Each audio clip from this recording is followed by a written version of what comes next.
Apa kabarnya hari ini? Kita jumpa lagi di channel aku di Antika Official. Jangan lupa ya buat teman-teman semuanya itu jarinya untuk selalu di like, comment, dan subscribe-nya. Karena apa? Biar selalu update terus video-video aku di kamunya. Jadi kali ini aku mau nge-review seperti biasa ya. Kali ini adalah pijit di bagian kaki. Jadi buat teman-teman semuanya yang ada di sini, jangan pernah ada kata bosan ataupun mageran kalau yang namanya untuk kesehatan, terutama di bagian kaki. Kenapa sih kaki itu sangat penting ya? Sangat penting sekali karena kalau kita beraktivitas, bekerja atau apapun, kalau kaki kita dalam keadaan sakit, keseleo, kita nggak akan bisa ngapa-ngapain. Jadi kali ini aku mau pijit di bagian kaki, sangat cocok untuk mengurangi rasa kram, rasa pegelinu, rasa capek-capek.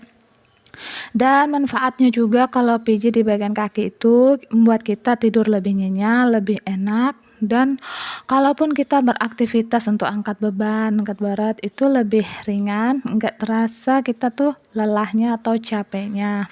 Jadi kalau udah di bagian paha ini kita bisa gunakan pakai minyak kelapa yang lebih natural dan lebih real. Itu juga bermanfaat untuk melembutkan di bagian pori-pori kulit kita yang gersang, yang kadang-kadang kita lupa untuk kasih hand body. Jadi lebih bagus kan. Jadi dapat dua kan, hilang capeknya dan juga melembutkan di bagian kulit kaki dan paha kita.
Nah, sekarang kita lanjut lagi nih pijit di bagian dada. Kenapa sih kita harus rutin juga pijit di bagian dada? Ya, mungkin karena kita sering bermotoran di pagi hari atau di subuh hari. Kadang-kadang kita nggak terasa ya, kalau kadang-kadang angin itu bisa masuk secara tiba-tiba lewat dari leher, dada. Jadi kadang-kadang dada juga itu kadang nyesek, sakit.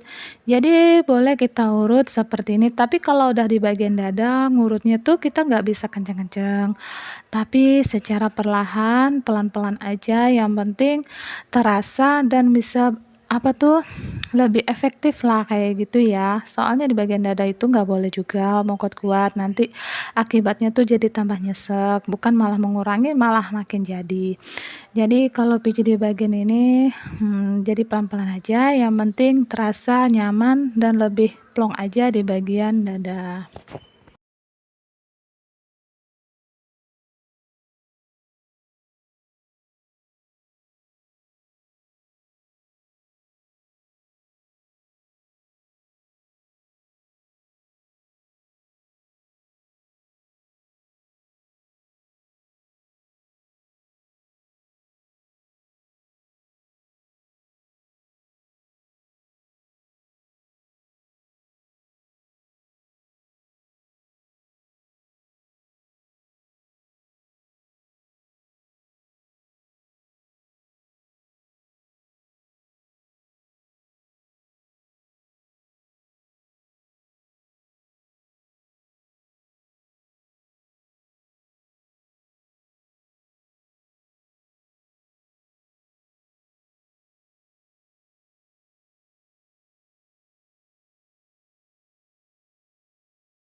Nah, sekarang kita lanjut lagi nih, kita lanjut di bagian paha depan.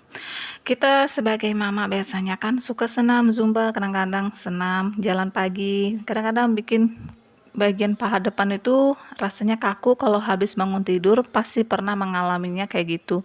Biasanya itu adalah terjadi kalau otot kita mengalami cedera atau pembengkakan, karena sehabis banyak pekerjaan, angkat-angkat beban atau apa kayak gitu, lupa untuk dikompres ataupun diparam, apalagi mau diurut. Jadi jalannya adalah pijit secara perlahan-lahan, boleh gunakan pakai baby oil yang lebih lembut, dan pijit dan urut secara berkala ya, pelan-pelan aja kayak begini. Nggak boleh kita kuat-kuat kalau kita lagi cedera di bagian otot paha depan. Kadang-kadang kalau udah sakit itu mau jalan merangkak aja kadang-kadang sakit ya kan. Oke, sampai di sini dulu ya penjelasan dari aku. Semoga bermanfaat buat teman-teman semuanya yang ada di sini. Tonton terus video aku sampai selesai. Kita jumpa lagi di channel aku di Antika Official. Salam kesehatan.